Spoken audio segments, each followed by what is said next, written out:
Halo, assalamualaikum. Selamat pagi semuanya. Semoga sehat selalu ya. Hari ini kita akan belajar kimia dengan topik senyawa hidrat.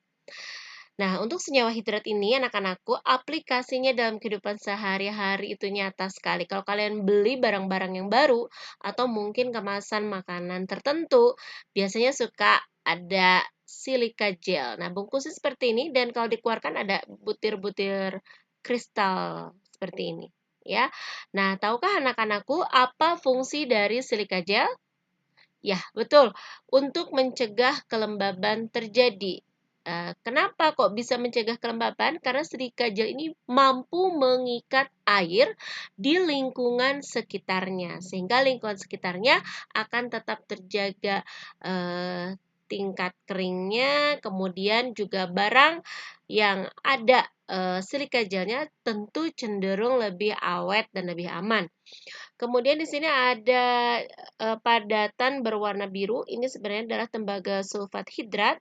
Setelah dipanaskan, nanti dia akan kehilangan hidratnya dan berwarna putih. Nah, dari tadi Ibu bahas senyawa hidrat, senyawa hidrat. Apa sih yang dimaksud dengan senyawa hidrat? Secara definisi, senyawa hidrat itu adalah senyawa padatan yang mengikat beberapa molekul air sebagai bagian dari struktur kristalnya. Nah, pada senyawa hidrat, kita pun akan mengenal bilangan hidrat. Bilangan yang menyatakan jumlah kristal air yang diikat dalam senyawa hidrat. Lalu bagaimana sih rumus kimia senyawa hidrat? Tentu diawali terlebih dahulu dengan rumus kimia senyawa kristal padatnya. Diakhiri dengan XH2O yang mengindikasikan jumlah air kristal yang diikat oleh kristal padatan. Apabila Ibu tuliskan, maka kurang lebih akan begini nih, nak. AMBN akan mengikat sejumlah XH2O. Jadi ini rumus kimia secara umum untuk senyawa hidrat. Nah, AMBN ini anak-anakku sebenarnya dia adalah garam. Garam yang mengikat sejumlah XH2O di mana X ini selanjutnya kita sebut sebagai bilangan hidrat, ya, bilangan hidrat. Lalu apa saja sih contohnya dalam kehidupan sehari-hari? Tadi Ibu sudah sampaikan ya, salah satunya penggunaan silika gel untuk menyerap kelembapan. Kemudian ada tadi padatan yang berwarna biru. Sebenarnya yang padatan warna biru tadi itu kita sebutnya biasanya terusi atau CuSO4 5H2O. Kemudian contoh berikutnya ada gipsum CaSO4 2H2O. Biasanya kalsium sulfat dihidrat ini akan dipakai oleh penderita patah tulang. Kemudian ada garam Inggris, magnesium sulfat heptahidrat, digunakan sebagai obat pencahar untuk memperlancar proses pencernaan. Kemudian ada soda hablur atau natrium karbonat dekahidrat namanya.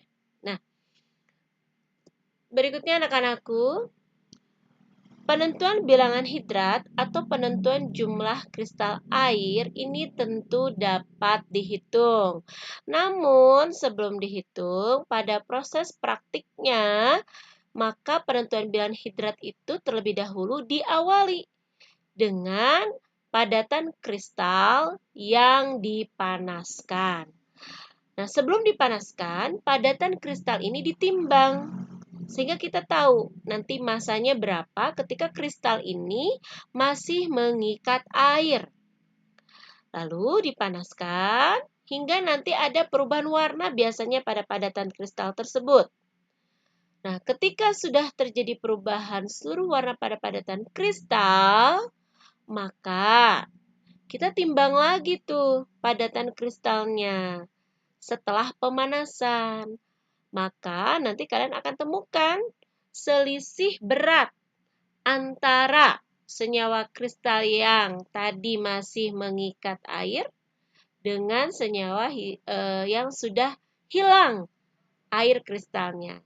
Lalu nanti kalian gunakan dengan cara menganalisis melalui persamaan reaksi kimia.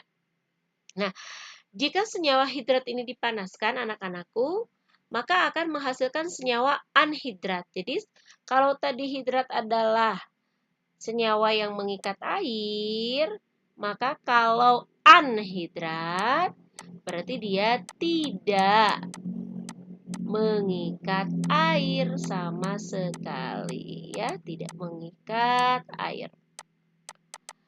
Kemudian kemana sih airnya? Tentu molekul airnya akan dilepaskan. Nah, Ibu punya salah satu contoh di sini, misalnya ada CaSO4X H2O dipanaskan, maka nanti akan terpisah CaSO4-nya sendiri ditambah dengan sejumlah XH2O. Secara umum, untuk rumus dari reaksi pemanasan, Bu akan tulis di atas di sini ya. Reaksi pemanasan dari senyawa hidrat.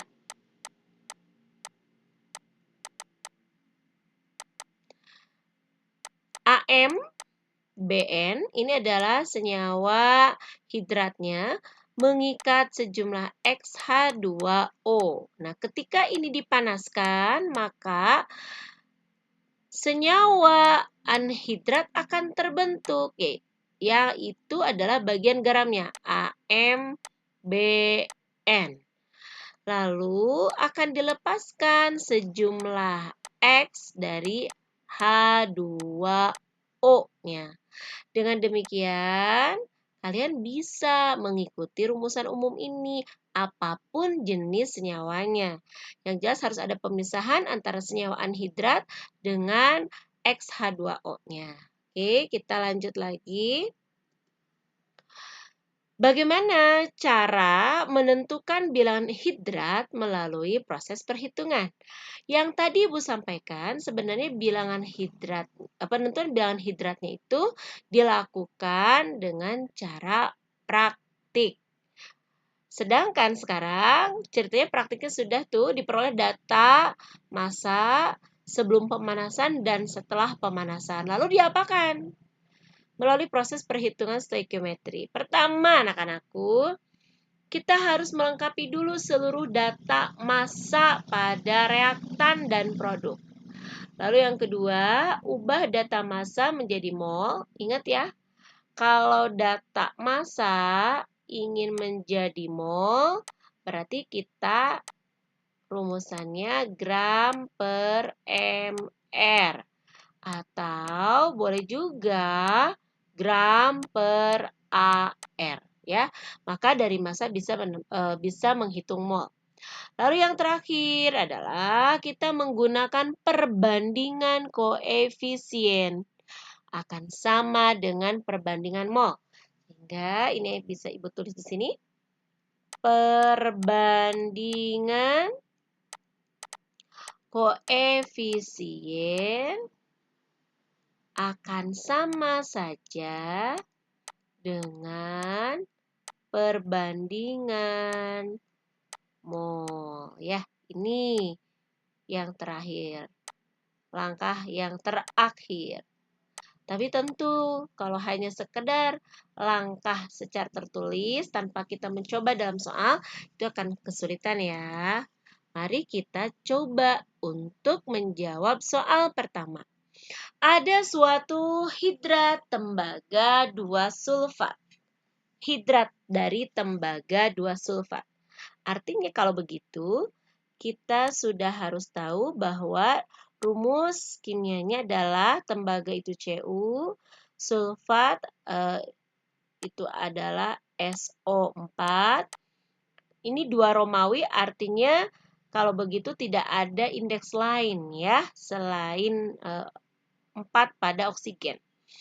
Kemudian karena ini hidrat, maka kita harus menuliskan XH2O. CuSO4 XH2O setelah dipanaskan, ya, ternyata beratnya berkurang sebanyak 36%. Kita panaskan, maka kita akan peroleh CuSO4 sebagai senyawa anhidrat ditambah dengan XH2O. Nah, setelah kita menentukan persamaan reaksi, maka kita harus mengingat bahwa tadi langkah berikutnya adalah lengkapi data massa. Dari mana kita peroleh data massa? Dari kata-kata ini. Ternyata beratnya berkurang sebanyak 36%. Jadi, jika ini adalah 100%, kemudian berkurang sebanyak 36%, berarti kan yang tadinya 100 ini akan berkurang sebanyak 36. Maka anggaplah persen ini sebagai massa. Ya, kita anggap persen ini sebagai massa. Sehingga kita tahu sekarang massa dari CuSO4 adalah 64 gram. Nah, sekarang berapa sih massa dari H2O? Tentu karena tadi berkurang sebanyak 36%, maka ini adalah massa milik H2O. Maka kita bisa tulis di sini 36 gram. Ingat lagi anak-anakku, tadi langkah pertama setelah melengkapi semua data dengan massa, sekarang kita rubah data massa ini menjadi molnya. Ingat, diingat ya, Ibu tulis di sini. Ingat bahwa yang namanya mol diperoleh dari massa dengan cara gram dibagi MR. Berarti kita harus hitung dulu dong. Berapa MR dari CuSO4? Nah, gramnya sudah ada ya, 64. Ingat, kita hitung yuk MR-nya. MR dari Cu,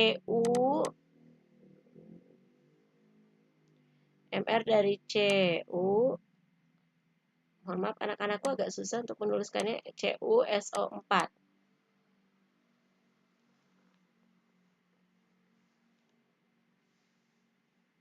Nah, CuSO4 ini Cu-nya 1,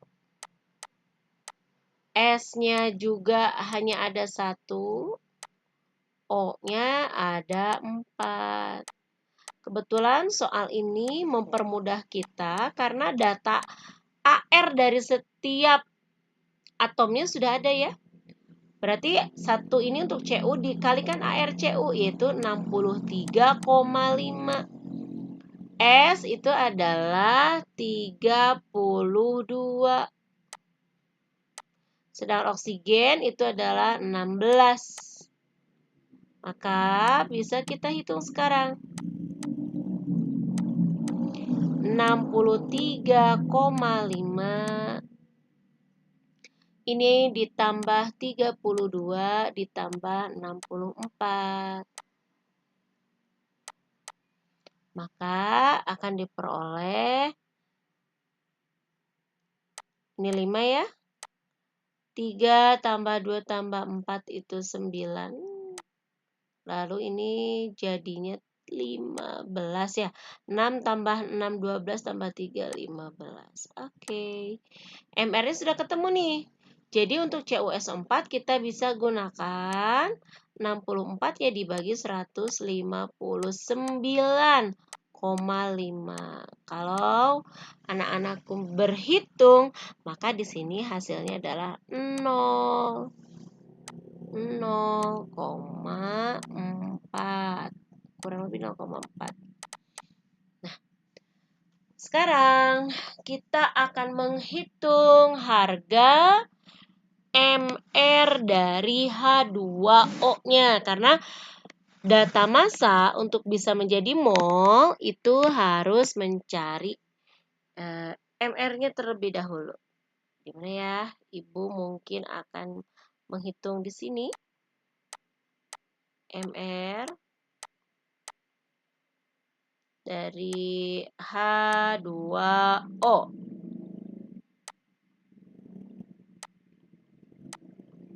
Tentu di sini terdiri dari unsur H dan unsur O.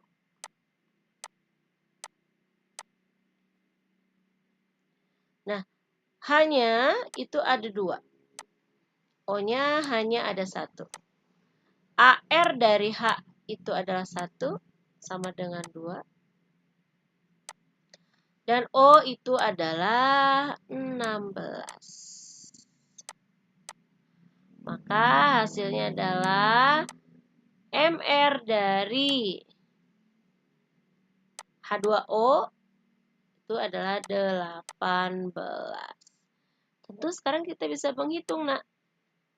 Maka mol dari H2O itu adalah 36 dibagi 18. Maka diperolehlah di sini hasilnya 2 mol.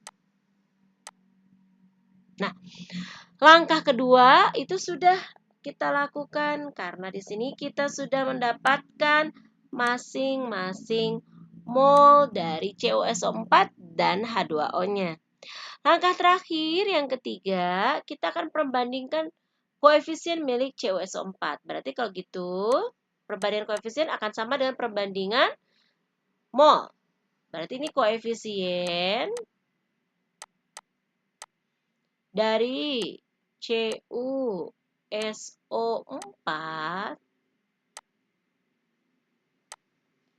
banding atau per begitu koefisien.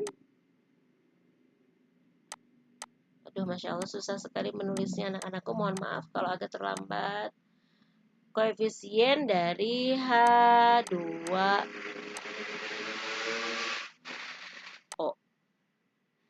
Kita sudah menuliskan rumus untuk perbandingan koefisiennya. Lalu akan sama saja dengan mol milik. Karena yang di atas adalah CuSO4, maka mol di sini juga yang atasnya adalah CuSO4.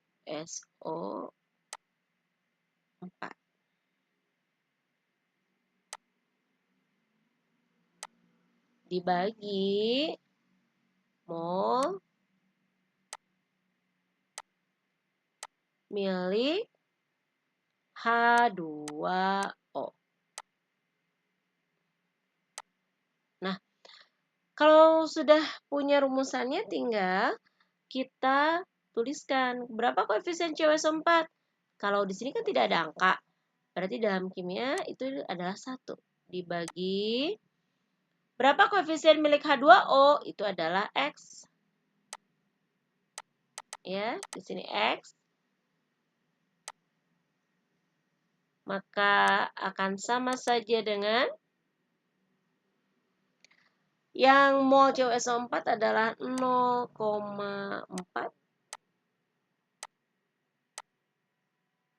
dibagi dengan angka 2. Astagfirullah. Mohon maaf anak-anakku. Ibu hapus dulu supaya lebih jelas ini tulisannya tidak sesuai dengan yang diinginkan.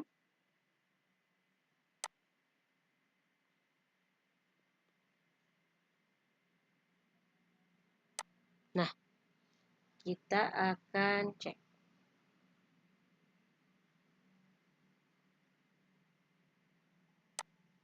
Itu 2. Nah, sekarang anak-anakku boleh dong kita kali silang ya. Ini 2. Ini sama dengan 0,4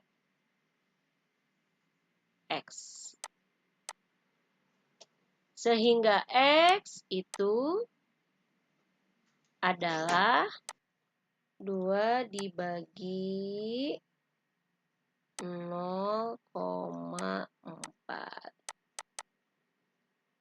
Susah ya menulisnya. Maka kalian akan temukan di sini adalah 5. 2 dibagi 0,4. Dapatnya 5 ya.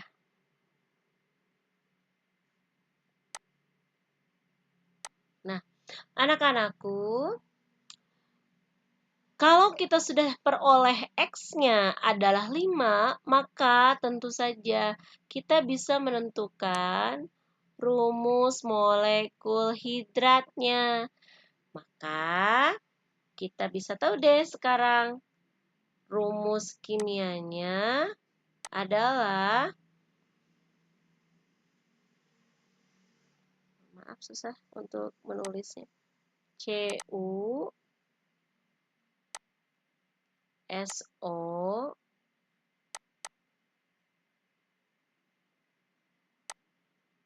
4 5 H2O.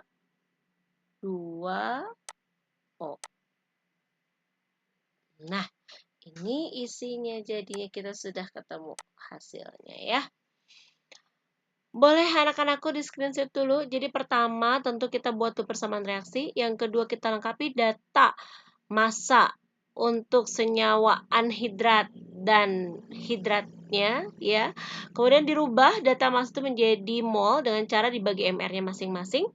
Lalu setelah ketemu dengan MR-nya dibagi ya, kemudian nanti kita bisa peroleh perbandingan antara koefisien akan sama saja dengan perbandingan mol CuSO4. Semoga bisa difahami anak-anakku. Untuk itu, silahkan berlatih. Nah, harusnya sih ini menjadi latihan kalian. Silahkan kerjakan di buku tugas kimianya. Dan kita akan bahas pada pertemuan selanjutnya. Terima kasih anak-anakku. Assalamualaikum warahmatullahi wabarakatuh.